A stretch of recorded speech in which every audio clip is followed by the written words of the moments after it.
Steve Bowers, welcome you to a very special dialogue. Willi X Evans, Nashville and Parts Unknown is what we call these. And we got a special guest coming in. Willi, good to see you. Hey, Steve. Hey, August. Hey, Max. Hey, Millie. Hey, Steve. Yeah. We're here at the Carnegie again. Yeah, I see the Legends of Tennessee Music Museum there at the Carnegie, which is open 10 a.m. till 4 p.m. Tuesdays through Saturdays. So be sure to visit that. It's a great place. Shout out to Billy Duke, too. She's a sweetheart for helping me. Yeah, okay, yeah. Billy Duke and the Comfort Suites. They take care of some of our folks coming in from out of town, so we want to let people know that. Yeah. Yeah, things are going well, I think, at the museum with Becky Fly and Roger Jowers and all the people that are there now. Man, this place is really, it's something to come visit. If you love guitars, you need to come here. That's right. If you're a musician and you just love music, come here. I see you got Wanda Jackson right above your head up there, so in part of the painting and the artwork up there. So that's right. Good stuff. Hard Rock Cafe and the House of Blues and everything else. Isaac Tigert lives on, Well, tell us about our special guest. Our special guest was introduced to me by another special guest we had here, Malcolm Holcomb.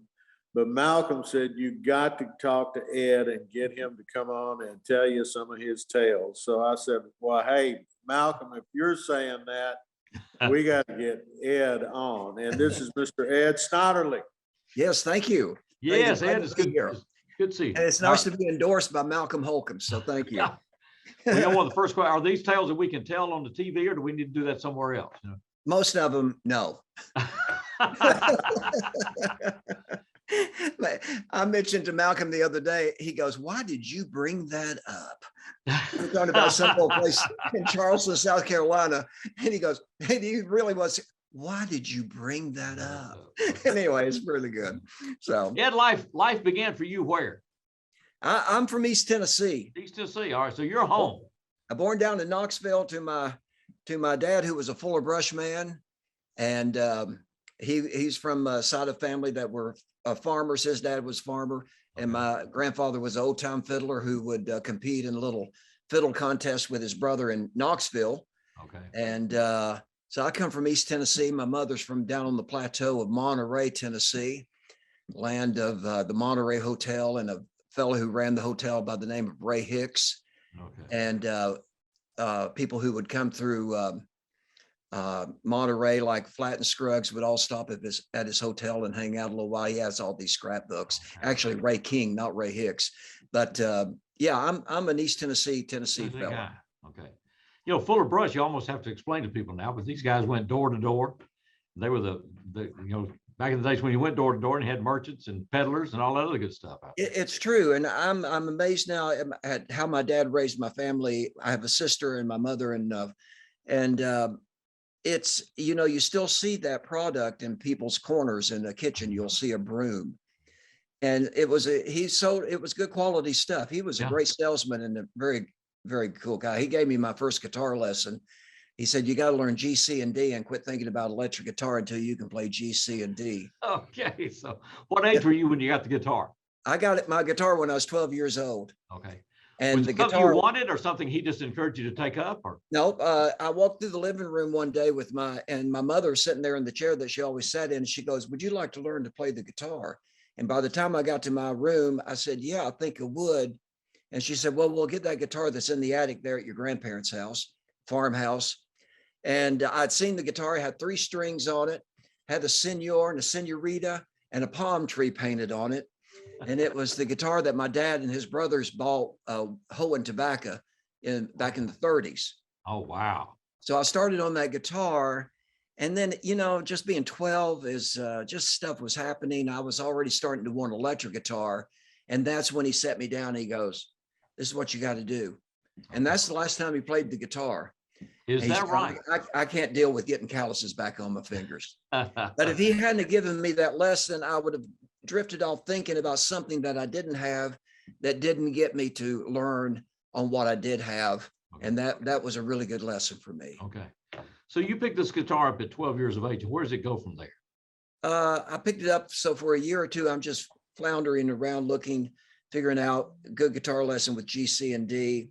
I had an uncle that played pedal steel in East Tennessee, and he would play when Jerry Lee Lewis or different people would come through needing, Okay. when people built bands Mhm. with the local musicians. And so family reunions were spent with my grandfather playing fiddle, and all of this widespread of influences of music. I had cousins playing piano, and I think that's where I learned the value of just good music, because my grandfather would say, well, what are you listening to? And I'd be, of course, well, I've been listening to Bob Dylan, and I've been listening to this and that, but he was interested in it. And, Okay. so I learned the value of just a wide scope of influences. Were you listening in the 60s? Were you listening to Dylan and folk type music, or were you listening to everything that was on the radio? The radio was great those Okay. days. From Buck Just everything Owens from to Rolling Motown to Stones. whatever. Then. Yeah, and not understanding the lick of it, but going, man, I like that, And then I circled around. By the time I was in high school, I graduated in 1970, and that's when I really started going to Nashville, making trips to the Grand Ole Opry. And then there was a great music club in Nashville called the Exit Inn. Yeah. Okay. And that's where I really saw some powerful performances. And also then on Lower Broadway, I was hanging out there with the early days of the Old Time Pickin' Parlor and George Gruen on 2nd Avenue getting things started. So I was young, but it was influenced by, there was a renaissance of acoustic music. And I never played the electric guitar. I've always an acoustic guitar player. Always stayed acoustic. That's it. Yeah. Well, it's interesting that you could leave East Tennessee, come to Nashville, and Exit in all these other places, and you can still find this kind of music being done. I mean, Nashville is kind of a melting pot of all this, as well as a lot of other stuff. Exit in, wow, everybody. Yeah, the Exit in really influenced. And then I moved away. I came back to East Tennessee, and then I moved up to the Northeast. And there I was inspired by a club called Club Passim, or actually Passim. It's in Cambridge. And so that journey led me to play in different places in New England and kind of doing that folk circuit kind of thing. And then I made my first record with a label called Philo Records, which was way up north in Burlington, Vermont. But they were doing singer-songwriters and just a real twist of really kind of quality writers. So I was inspired to try to do that. And coming back to Nashville, always trying to catch either Guy Clark playing at the Exit Inn or Norman Blake playing at the Exit Inn. Wow. Yeah. It's just I played Guy Clark's Magnolia Wind just the other day. This is like, wow, magic stuff. Ed Snodderly is with us. We're going to continue this conversation. Stay right where you are. We're back with more special edition of Dialogue, the Willi X Evans Nashville and Parts Unknown with Ed Snodderly right here at E+ TV.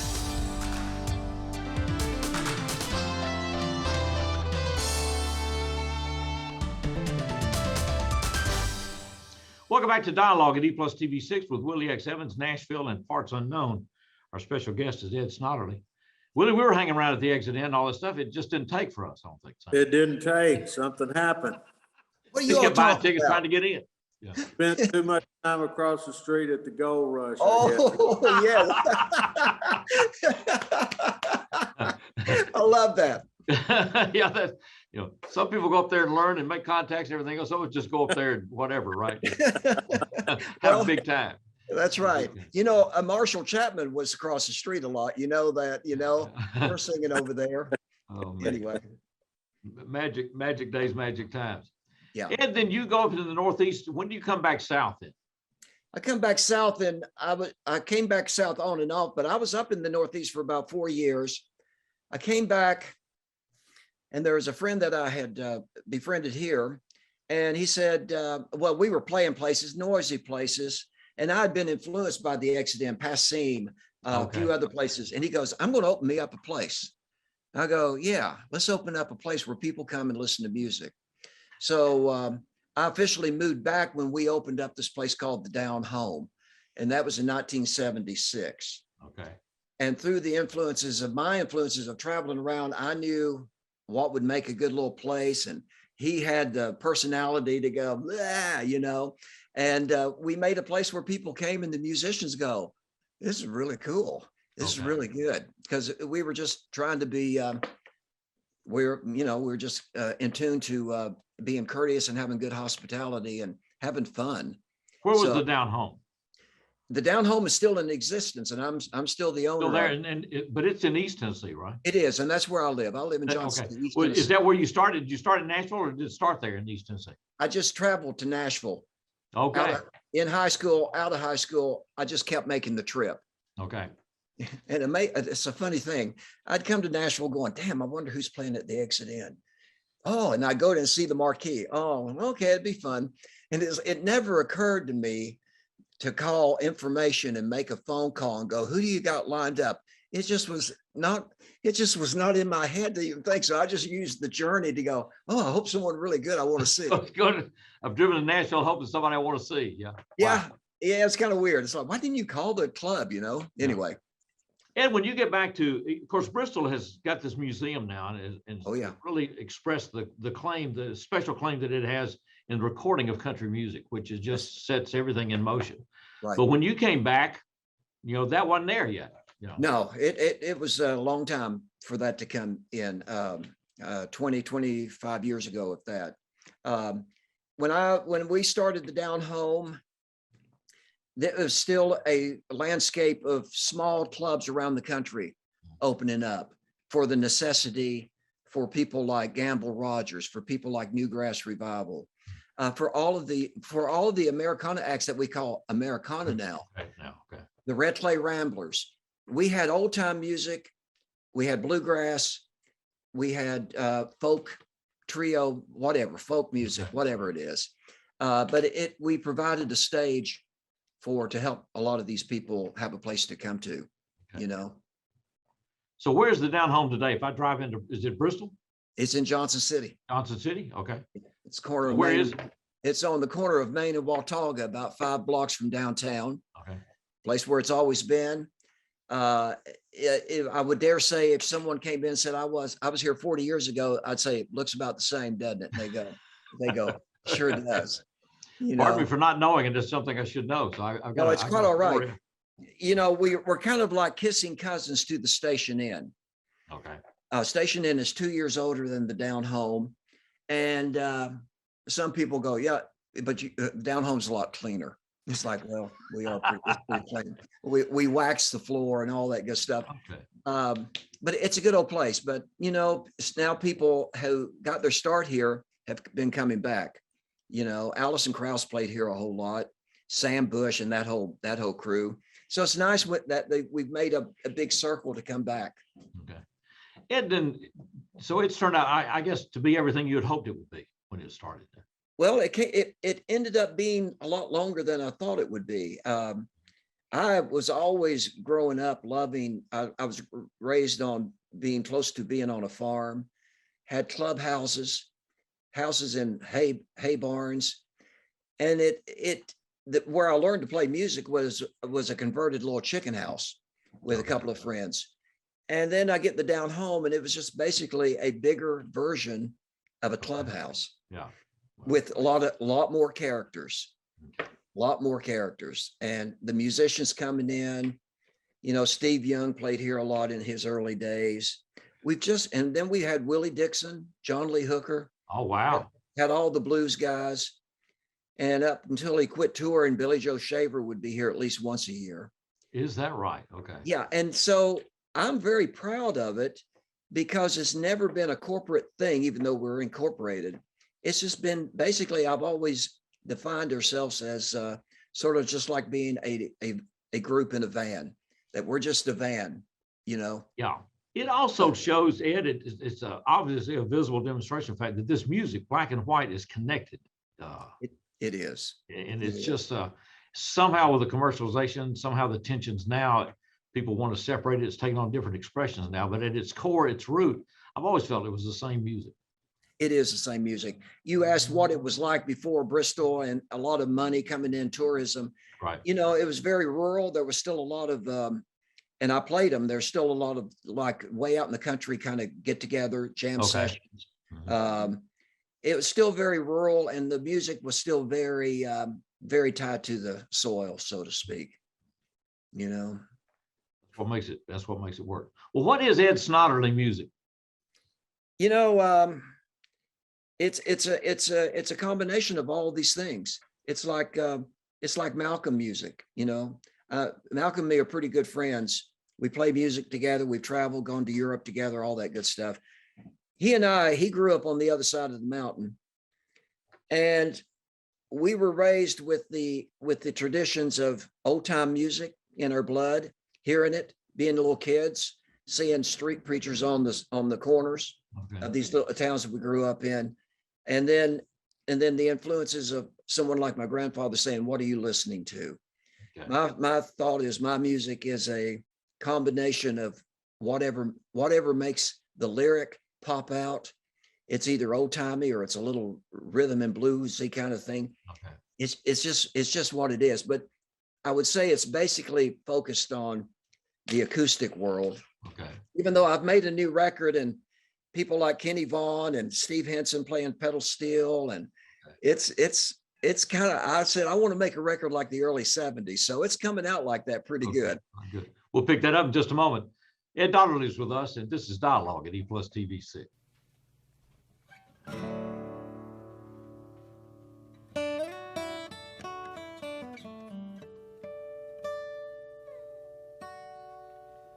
This is a heavenly morning,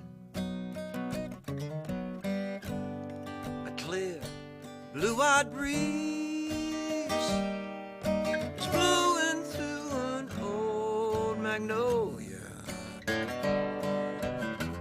lifting me off my feet. Baby, it's a good thing that yesterday's rain came and washed all your blues away. Maybe it's a sign of days to come, like a rainbow smile painted on a wooden drum. This is a heavenly morning, a clear blue-eyed breeze is blowing through an old magnolia, lifting me off my feet. Well, let me shout, let me go crazy, let me be wild for you. Let me feel like I ain't lonesome. Let me be in love with you.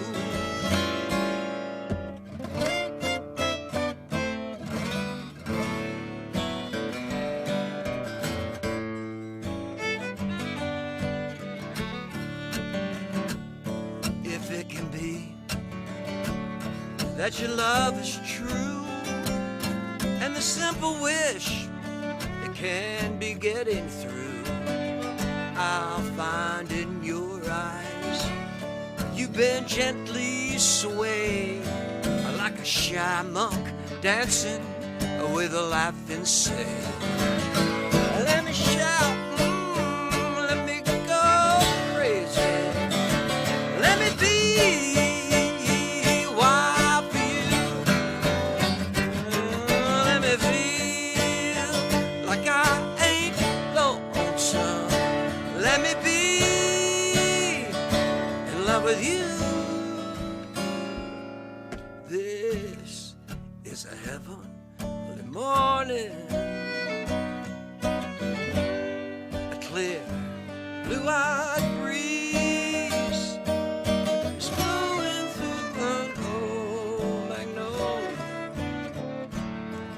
It's blowing through an old magnolia.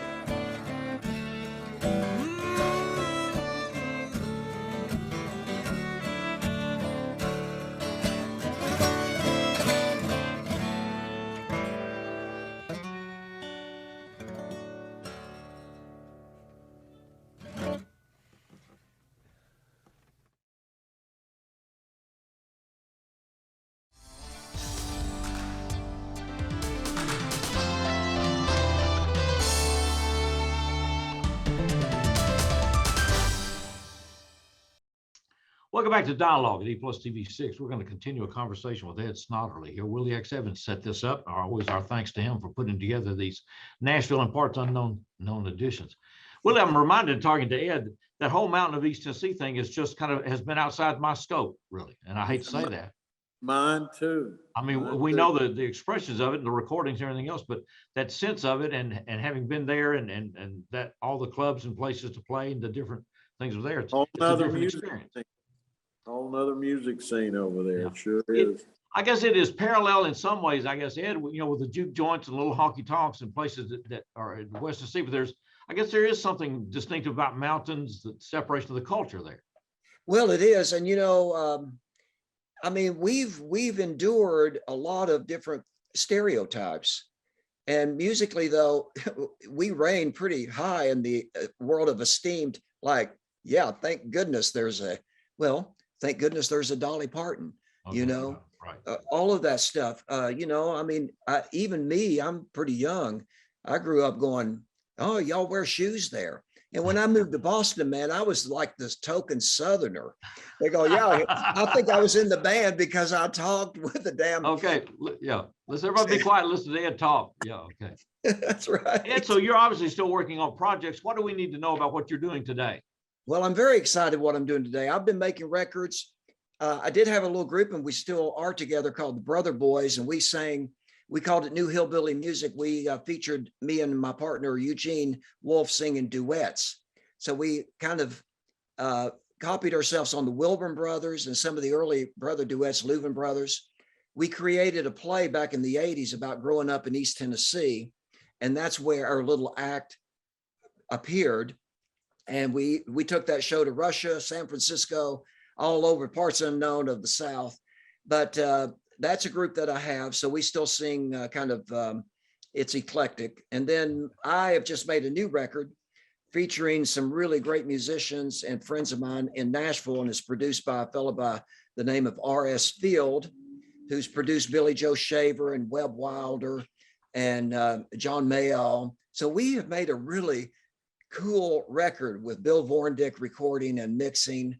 And it's a batch of 12 songs with I've added another song called The Diamond Stream, which the third verse on that song is in the Country Music Hall of Fame Hall of Honor wall, which I'm very proud of. Had to get that little blurb in there. Yeah. But that's what I'm doing. And I'm very excited because I think it's the best piece of work I've done. And it's got the best opportunity to maybe get some good airplay, possibly wherever I can get some good airplay. And it's a mixture of stuff.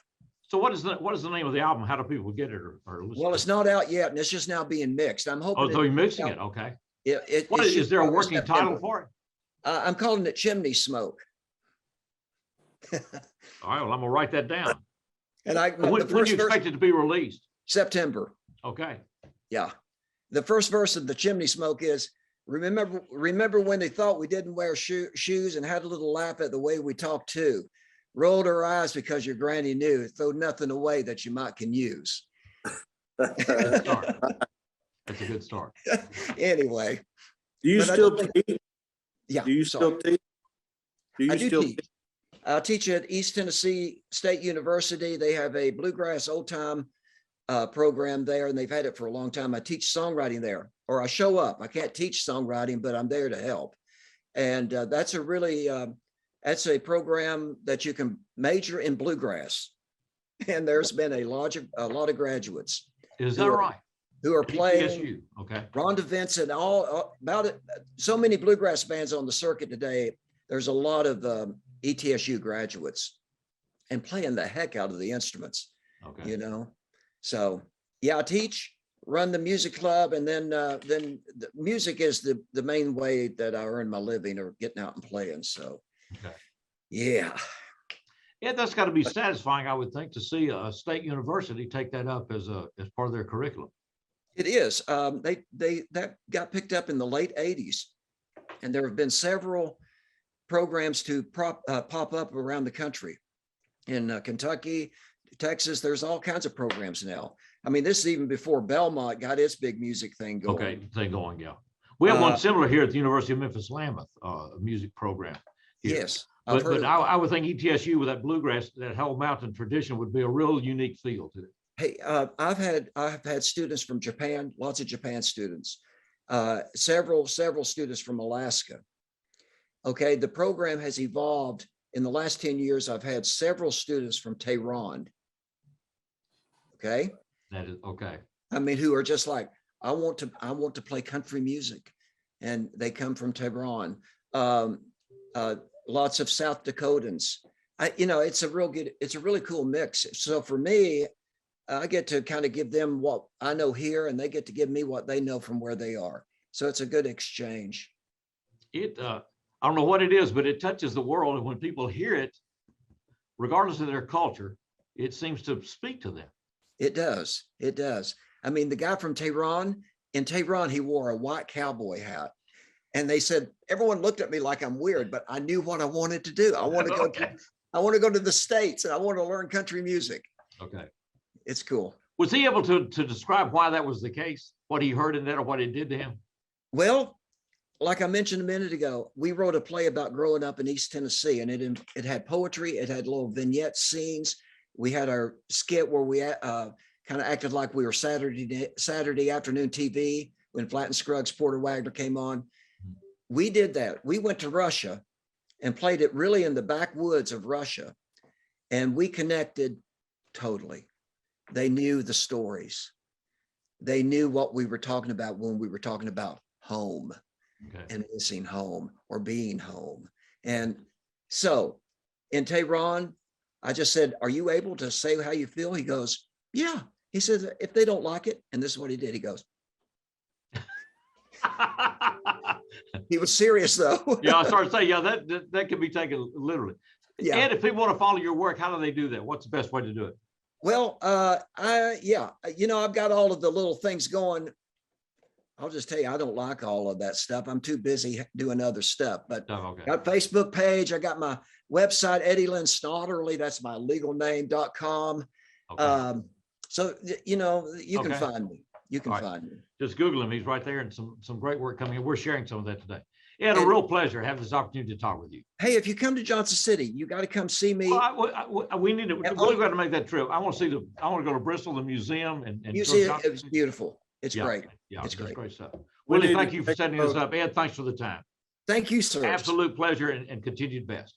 Stay with us right here at E+ TV6, because this is the place where the dialogue continues. Here's this, yeah. Would you please welcome Missy Raines on this big old doghouse, baby? Yeah. Yeah. I've got a view right out my back door. Rolling hills and a big blue mountain. The diamond stream flows right along there, and that's where I throw my dreams and watch them float down. Where the bluebird sings a wishful tune, where the wildflower grows and cries. Somewhere you have seen this all before, the diamond stream, the diamond stream. Pick that guitar, boy.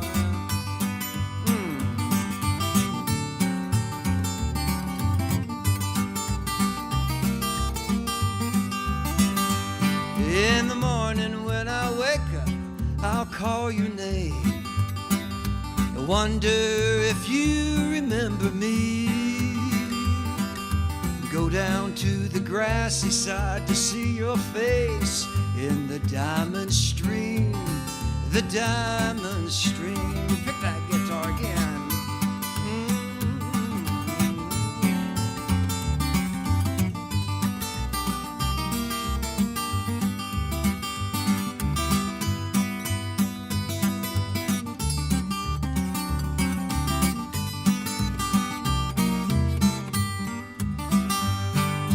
Take down your boxing bow and play the strings.